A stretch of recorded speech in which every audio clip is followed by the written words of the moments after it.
Découvrez un extrait exclusif de ce livre audio et profitez d'un essai gratuit sur Audible via le lien dans la description. Où est ma chambre ? Demanda Nicolas. Au fond, à droite. Ouaf, ouaf, fit le chien, et il se mit à mordiller les mollets de Lucie sans tenir compte du fait qu'elle avait dans les bras la vaisselle de son mariage. Du coup, il fut promptement bouclé dans les toilettes. À clé, car il sautait jusqu'aux poignées de porte, et savait les actionner.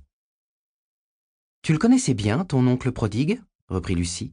« L'oncle Edmond, en fait, tout ce dont je me souviens, c'est qu'il me faisait l'avion quand j'étais tout petit. Une fois, ça m'a fait très peur au point que je lui ai pissé dessus. » Ils rirent. « Déjà froussard, hein ?» le taquina Lucie. Jonathan fit celui qui n'avait rien entendu. Il ne m'en a pas voulu, il a juste lancé à ma mère. Bon, on sait déjà qu'on n'en fera pas un aviateur.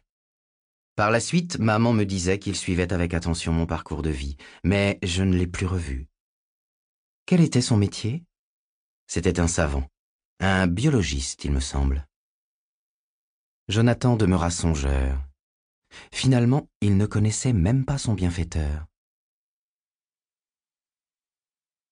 À 6 kilomètres de là, Bellocan, 1 mètre de haut, 50 étages sous le sol, 50 étages au-dessus du sol. Plus grande ville de la région. Population estimée 18 millions d'habitants. Production annuelle 50 litres de miela de puceron, 10 litres de miela de cochenille, 4 kilos de champignons agariques. Gravier expulsé 1 tonne. Kilomètres de couloirs praticables 120. Surface au sol 2 mètres carrés. Un rayon est passé. Une patte vient de bouger. Le premier geste depuis l'entrée en hibernation voici 3 mois. Une autre patte avance lentement, terminée par 2 griffes qui s'écartent, peu à peu. Une troisième patte se détend, puis un thorax, puis un être, puis 12 êtres. Ils tremblent pour aider leur sang transparent à circuler dans le réseau de leurs artères. Celui-ci passe de l'état pâteux à l'état liquoreux, puis à l'état liquide. Peu à peu, la pompe cardiaque se remet en marche. Elle propulse le jus vital jusqu'au bout de leurs membres. Les biomécaniques se réchauffent. Les articulations hypercomplexes pivotent. Partout, les rotules, avec leurs plaques protectrices, jouent à trouver leur point extrême de torsion. Ils se lèvent, leurs corps reprennent souffle, leurs mouvements sont décomposés, dansent au ralenti. Ils se secouent légèrement, s'ébrouent. Leurs pattes avant se réunissent devant leur bouche, comme pour prier. Mais non, ils mouillent leurs griffes pour se lustrer les antennes. Les 12 qui se sont éveillés se frictionnent mutuellement. Puis ils tentent de réveiller leurs voisins, mais ils ont à peine assez de force pour mouvoir leur propre corps. Ils n'ont pas d'énergie à offrir. Ils renoncent.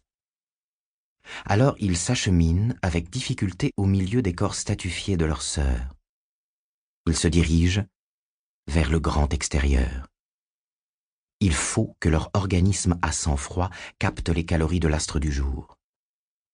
Ils avancent, harassés. Chaque pas est une douleur. Ils ont tellement envie de se recoucher et d'être tranquilles comme des millions de leurs pères. Mais non.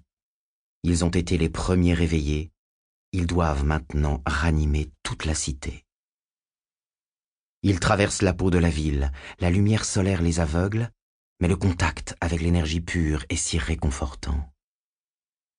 Soleil, entre dans nos carcasses creuses, remue nos muscles endoloris et unit nos pensées divisées.